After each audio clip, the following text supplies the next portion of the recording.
Good morning all of you. मैं विशाल सिंह आप सभी का स्वागत करता हूं। आज हम लोग को पढ़ना है प्लास्टिड और इसके पहले क्लास में पढ़े थे माइक्रो बॉडीज़। तो देखिए प्लास्टिड में अगर हम बात करें तो इसकी खोज जो है और इसके टर्म देने का क्रेडिट जो होता है हैकेल को जाता है। इसके अलावा कई किताबों में सिम्पर के बारे में लिखा गया है, लेकिन मैंने जो अपने हिसाब से स्टडी किया उसमें जो मिला कि सिम्पर ने क्या किया था, क्लियरली डिफाइन किया था कि प्लास्टिड क्या है, प्लास्टिड का क्या कार्य है और किन किन प्रोडक्ट को बनाता है और उनका स्टोरेज कैसे करता है। तो इसके इन सारी चीज़ों को डिफाइन किया था सिम्पर ने। तो सिम्पर ने जो डिफाइन किया था उसके आधार पे इसको दो भागों में बांटा गया, एक तो ल्यूकोप्लास्ट, दूसरा क्रोमोप्लास्ट। ये दो भागों में क्लासिफाइड किया गया है पिगमेंट के आधार पे। जिसमें पिगमेंट पाया जाएगा उसको क्रोमोप्लास्ट कहा जाएगा, जिसमें पिगमेंट नहीं पाया जाएगा उसको क्लोरोप्लास्ट कहा जाएगा। अब देखिए पिगमेंट कहाँ पर नहीं पाया जाता है। पिगमेंट जो होता है भूमिगत भागों में नहीं पाया जाता है, यानी प्लास्टिड का वह भाग जो भूमिगत भागों में पाया जाता है उसमें पिगमेंट नहीं होता है। लेकिन जो भाग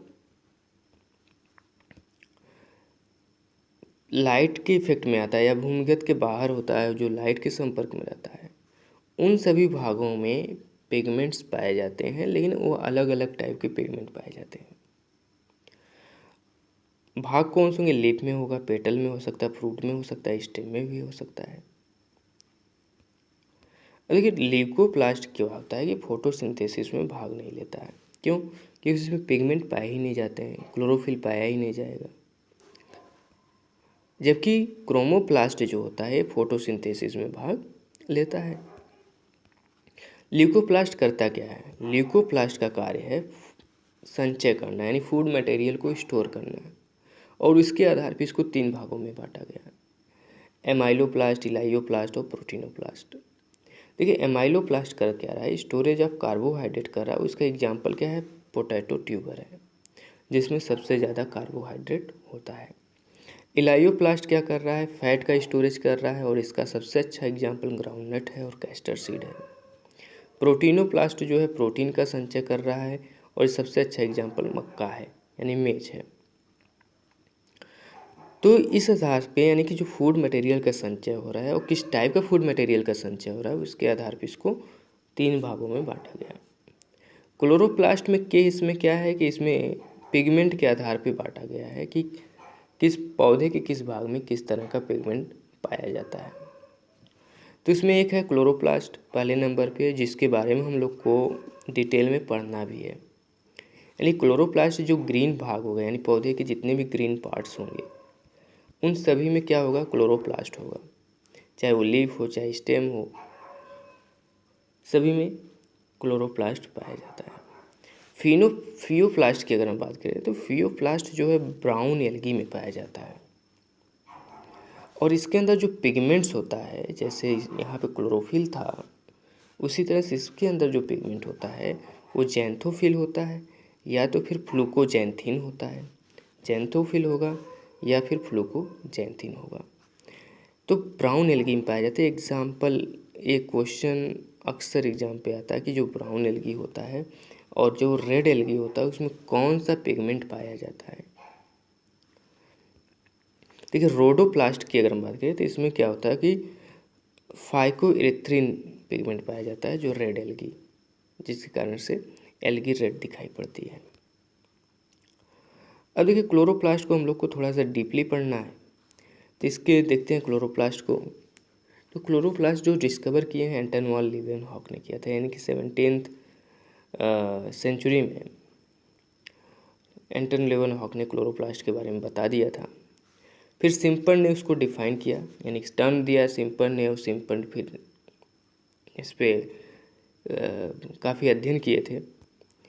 अब जो क्लोरोप्लास्ट होता है यह डबल मेम्ब्रेन होता है, और दोनों मेम्ब्रेन के मध्य में पेरीप्लास्टिडियल स्पेस पाया जाता है। पेरीप्लास्टिडियल स्पेस पाया जाता है। ये लार्जेस्ट सेल ऑर्गेनेल्स है। जब हम लोग इंट्रोडक्शन ऑफ सेल पढ़ रहे थे तो वहाँ पे इस चीज़ को बताया गया था कि लार्जेस्ट सेल ऑर्गेनेल्स या फर्स्ट लार्जेस्ट सेल ऑर्गेनेल्स है 4 से 8 माइक्रोन का। अगर नंबर की बात करें तो जनरली 20 से 40 पाया जाता है पौधों में, लेकिन क्लैमिडोमोनास है जिसमें 1 पाया जाता है। बहुत सारे अपवाद हैं, कुछ ऐसे भी एल्गी हैं जिसमें 500 तक पाया जाता है। तो हमको मेनली प्लांट्स के बारे में जानना है, और एक ये एक्सेप्शनल केस है कि 1 ही पाया जाता है, इसलिए इसके बारे में जानना है। अगर सेब की बात करें तो सेब जो है प्लांट के केस में लेंस होगा, स्फेरिकल होगा, ओवल शेप होगा, मीन्स गोलाकार से लेकर के अंडाकार तक होगा। लेकिन एल्गी के केस में बहुत ज़्यादा इसका वेरी करता है शेप, यानी आकार जो है। जैसे कप शेप होता है, कप शेप की अगर बात करें तो क्लैमिडोमोनास में होगा, कुछ इस तरह की संरचना दिखाई पड़ेगी। ग्रैंडुलर शेप की अगर हम बात करें तो ग्रैंडुलर शेप जो होता है यूलोथ्रिक्स में होता है, इस संरचना दिखाई पड़ेगी। और रिबन शेप की अगर बात करें तो स्पायरोगायरा में होता है और कुछ रिबन जैसे बांधा जाता है, उसी तरह से इस रिबन शेप में दिखाई पड़ेगा। एक क्लोरोप्लास्ट, और इन सब में क्या होगा, इन सब में क्लोरोफिल भी पाया जाएगा। इसके अलावा स्ट्रक्चर्स की अगर हम बात करें तो जो स्ट्रक्चर्स होगा क्लोरोप्लास्ट का वो डबल मेम्ब्रेन होगा, यहाँ पे दिख रहा है, और डाइमार्फिक होगा। डाइमार्फिक मीन्स इसकी जो आंतरिक संरचना होगी उसमें 2 तरह की और संरचनाएं पाई जाएंगी। एक तो ग्रैना होता है, ये यहाँ पे है, और एक तो स्ट्रोमा होता है, इसलिए इसे डाइमार्फिक भी कहा जाता है। बस टर्म का कॉन्सेप्ट क्लियर होना चाहिए। देखिए क्लोरोप्लास्ट की अगर हम बात करें तो इसको 2 भागों में बांटा गया है। एक तो ग्रैना, एक ग्रैना है और एक स्ट्रोमा है। ग्रैना वह होता है जिसमें लाइट रिएक्शन होता है, और स्ट्रोमा वो भाग होता है जिसमें डार्क रिएक्शन होता है। आइए फिगर के माध्यम से हम समझते हैं कि क्या ग्रैना है, किसे स्ट्रोमा कहा जाएगा। देखिए जो ये फ्लूइड है, यानी कि वाइट वाला भाग है ग्रीन को छोड़ करके, तो इसको स्ट्रोमा कहा जाता है, यानी पूरे वाइट भाग में। और इसमें क्या होता है कि starch, circular DNA, 70S ribosome, यानी बहुत सारे पार्टिकल्स का और स्टार्च का स्टोरेज रहता है या संचय रहता है यहाँ पे। इसी स्ट्रोमा के अंदर ग्रैना पाया जाता है, इसी स्ट्रोमा के अंदर ग्रैना पाया जाएगा। ये है आपका ग्रैना की फिगर। ये ग्रैना बनता कैसे है, थैलेकॉइड्स से बनता है, यानी जो थैलेकॉइड्स के यूनिट्स है आपस में एक दूसरे के ऊपर तस्तरी नुमा या सिक्का नुमा एक दूसरे के ऊपर एकत्रित होते जाते हैं, तो उससे क्या होता है कि ग्रैना का निर्माण होता है। अब थैलेकॉइड कैसे बनता है, थैलेकॉइड जो होता है इस सिस्टर्नी प्लेट से बनता है, यानी सिस्टर्नी मेम्ब्रेन से कह सकते हैं कि एक दूसरे के ऊपर एकत्रित होने से या जमाव होने से थैलेकॉइड्स का फॉर्मेशन हो सकता है। एक एक मेम्ब्रेन को थैलेकॉइड्स कहा जाता है, और जब सारे मेम्ब्रेन को एक साथ पढ़ा जाता है तो उसको ग्रैना कहा जाता है। और इसी ग्रैना पे या इसी थैलेकॉइड्स पे क्या होगा, क्वांटोसोम होता है, और प्रत्येक क्वांटोसोम के ऊपर क्या होगा, क्लोरोफिल के कण पाए जाते हैं, और जो सनलाइट से क्या होते हैं, उत्तेजित होते हैं और एनर्जी को रिमूव करते हैं। और वही एनर्जी फिर कहाँ जाती है, डार्क रिएक्शन, यानी कि यहाँ से स्ट्रोमा में जाएगा, और स्ट्रोमा से फिर कैल्विन साइकिल चलेगी और ग्लूकोज का फॉर्मेशन होगा। अभी आगे उस चीज़ को हम लोग समझेंगे। अब देखिए दो आपस में थैलेकॉइड्स जो है, एक थैलेकॉइड ए और एक थैलेकॉइड और एथैलेकॉइड्स आपस में जोड़ता कौन है इन दोनों को, तो इन दोनों को जोड़ने के लिए एक फ्रेट लाइन होती है। इन दोनों को जोड़ने के लिए एक फ्रेट लाइन है, या इसी को कहा जाता है स्टार्च लैमेला। तो स्टार्च लैमेला होता है। सबसे एक चीज़ यहाँ पे याद रखने वाली चीज़ है कि इसमें जो होता है सर्कुलर डीएनए पाया जाता है और 70S राइबोसोम पाया जाता है। सर्कुलर डीएनए अगर है तो इसका मतलब है यहाँ पे सेल्फ रेप्लिकेशन करके अपना नया डीएनए बना सकता है, अपने ज़रूरत का प्रोटीन ये बना सकता है। तो इन 2 चीज़ों का होने का मतलब है कि ये है किस टाइप का, सेमी ऑटोनॉमस है। जैसे माइटोकॉन्ड्रिया था उसी तरह से भी सेमी ऑटोनॉमस है। फुल्ली ऑटोनॉमस क्यों नहीं है, पिछले माइटोकॉन्ड्रिया में भी बताया गया था। जैसे हम आप अपना कार्य सब कुछ करते हैं, लेकिन कुछ कार्यों के लिए अपने पेरेंट्स पे डिपेंड होते हैं। तो इसलिए उसी तरह से ये भी सब कुछ कर रहा है, लेकिन कुछ कार्यों के लिए अपने पेरेंट्स पे डिपेंड्स होते हैं, या अपने जो पेरेंट्स में सेल्फ पे डिपेंड्स होते हैं। अब देखिए यहाँ पे स्ट्रोमा की अगर हम बात करें तो स्ट्रोमा की जो सारी चीज़ें बता दी गई हैं। स्ट्रोमा के मैट्रिक्स में ग्रेना होता है, ग्रेना की यूनिट्स जुड़ने से थैलिकाइड्स, यानी ग्रेना के एक यूनिट को थैलिकाइड्स कहते हैं। ठीक है, थैलिकाइड्स आपस में जुड़ करके ग्रेना बनाते हैं, और जोड़ने वाली जो मेम्ब्रेन होती है उसी को स्ट्रोमा लेमा कहते हैं या फ्रेट लाइन कहते हैं। थैलिकाइड्स पे क्वांटम सोम होता है, प्रत्येक क्वांटम सोम पे 200 से 250 क्लोरोफिल के मॉलिक्यूल पाए जाते हैं। तो जो क्लोरोफिल के मॉलिक्यूल्स होते हैं उसको देखिए अलग अलग पौधों में, अलग अलग एल्गी में अलग तरह के पिगमेंट्स पाए जाते हैं। उसमें देखिए कि क्लोरोफिल ए जो है, क्लोरोफिल ए है यूनिवर्सल है, यानी सभी में पाया जाता है। क्लोरोफिल बी जो होता है बीजी है, यानी ब्लू ग्रीन एल्गी में पाया जाएगा, रेड एल्गी में पाया जाएगा, सी ब्राउन एल्गी में पाया जाएगा, डी रेड एल्गी में पाया जाएगा। ई की अगर बात करें तो जेंथोफाइसी में पाया जाएगा, यानी कि एक तरह से फैमिली का ही नाम है जेंथोफाइसी। इसके अंतर्गत बहुत सारे एल्गीज आ जाएंगे।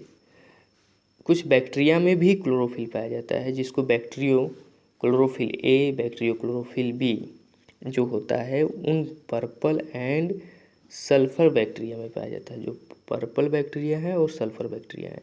बैक्टीरियो विरिडियन यानी VIRIDAN विरिडियन में पाया जाता है। तो यानी कि ग्रीन बैक्टीरिया जो होती है उसमें पाया जाता है बैक्टीरियो विरिडियन क्लोरोफिल। अब देखिए क्रोमोप्लास्ट की पहले ही बता दिया है। क्लोरोप्लास्ट जो होता है सेमी ऑटोनॉमस होता है।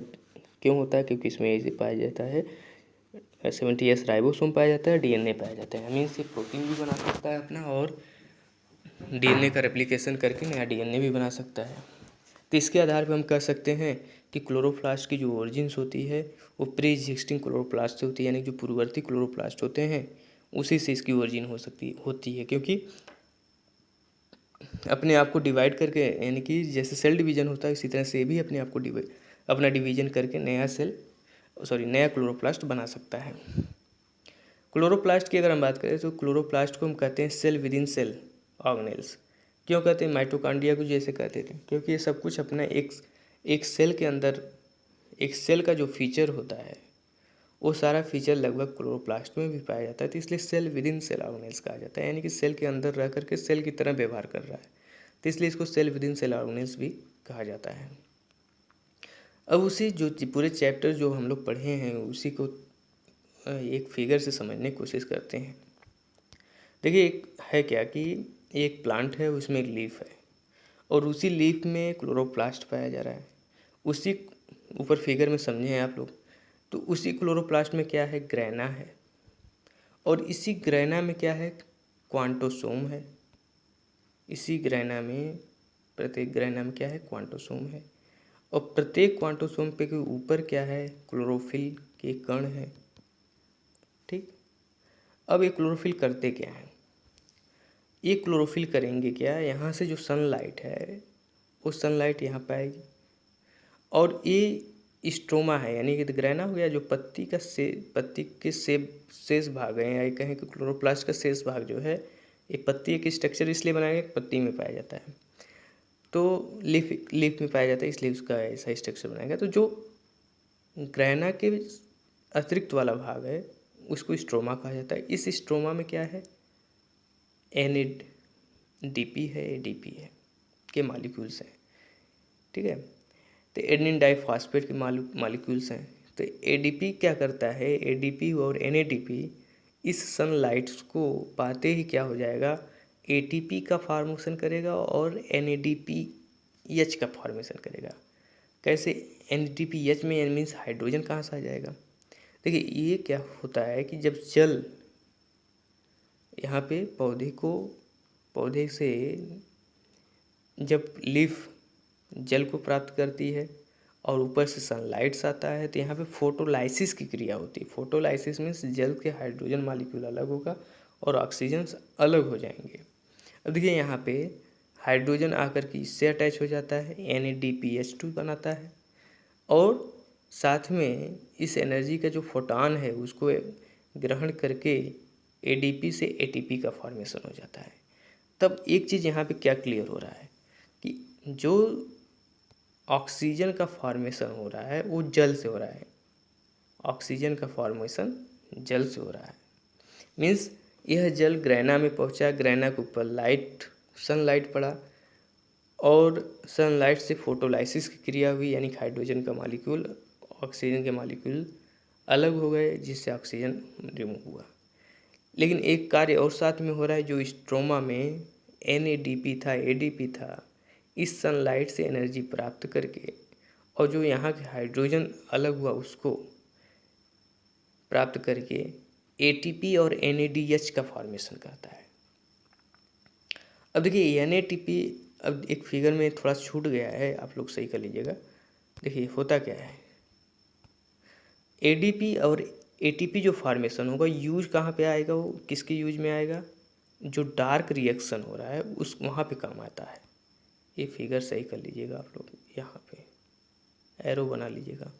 मीन्स ATP जो है डार्क रिएक्शन में जाएगा, NADH कहाँ जाएगा, डार्क रिएक्शन में जाएगा।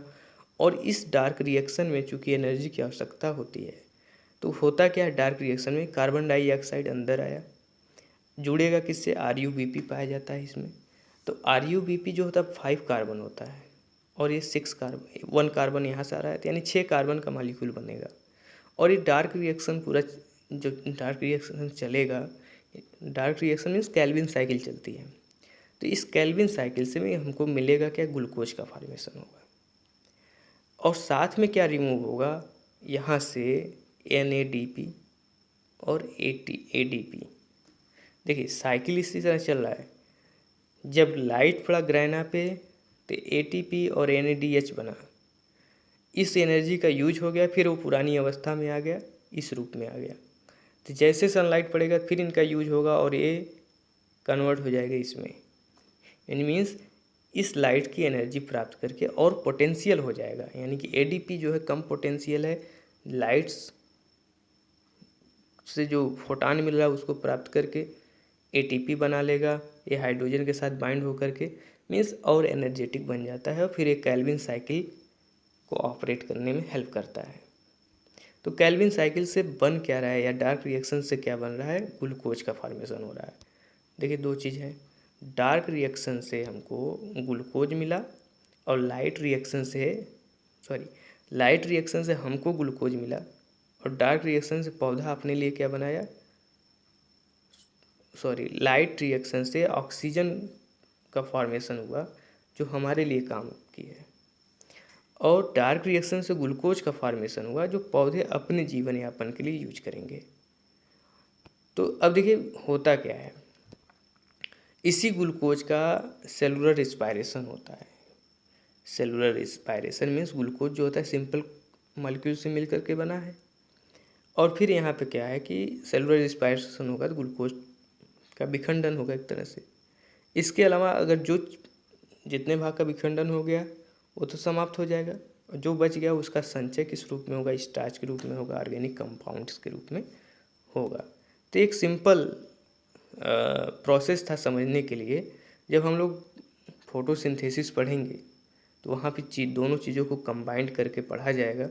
तो दोनों का मेन ग्रैना का क्या कार्य है, स्ट्रोमा का क्या कार्य है, इस चीज़ को समझना था यहाँ पे, तो इस फिगर के माध्यम से। फिर भी अगर कहीं भी डाउट होगा तो आप बेझिझक पूछिए। अब देखिए फोटोसिंथेसिस का फंक्शन क्या है क्लोरोप्लास्ट का, तो मेन फंक्शन क्या है, फोटोसिंथेसिस करना है, और इसलिए इसे किचन भी कहा जाता है, यानी सेल का किचन भी कहा जाता है। तो यही है, यानी सेल की रसोई या कहीं किचन कहते हैं। तो बाकी और कुछ इसमें हमें नहीं लगता कि बचा है, और आपको कहीं भी किसी भी प्रकार का डाउट होगा तो ज़रूर पूछिएगा। देखिए कुछ क्वेश्चंस हैं और मैं उम्मीद करता हूँ कि सभी लोग इसके आंसर देंगे। इन क्वेश्चंस के पिछले भी क्लास में पूछा गया था, 4-5 लोगों ने आंसर दिया था, लेकिन उन 4-5 लोगों से हमें लगता है काफ़ी लोगों का क्वेश्चन सही हो जाएगा, क्योंकि उसमें एक दो गलतियाँ जो थी कॉमन थी, सभी लोगों ने किया था। मुझे लगता है कि वो और लोगों से भी वो गलती हो सकती है, अगर और लोग भी जवाब देते तो शायद क्वेश्चन उन लोगों का भी गलत होता। तो 3-4 लोगों ने रिप्लाई दिया था, 5 लोगों ने, तो उससे हमें लगता है सबका लाभ हुआ होगा कि वो अपने गलतियों को सही कर सकते हैं। तो इसलिए उम्मीद करिए जितने ज़्यादा आप लोग देंगे आंसर तो उतने ज़्यादा आप ही का इम्प्रूवमेंट होगा। तो मैं उम्मीद करता हूँ सभी लोग आंसर देंगे कमेंट बॉक्स में। Okay, thank you.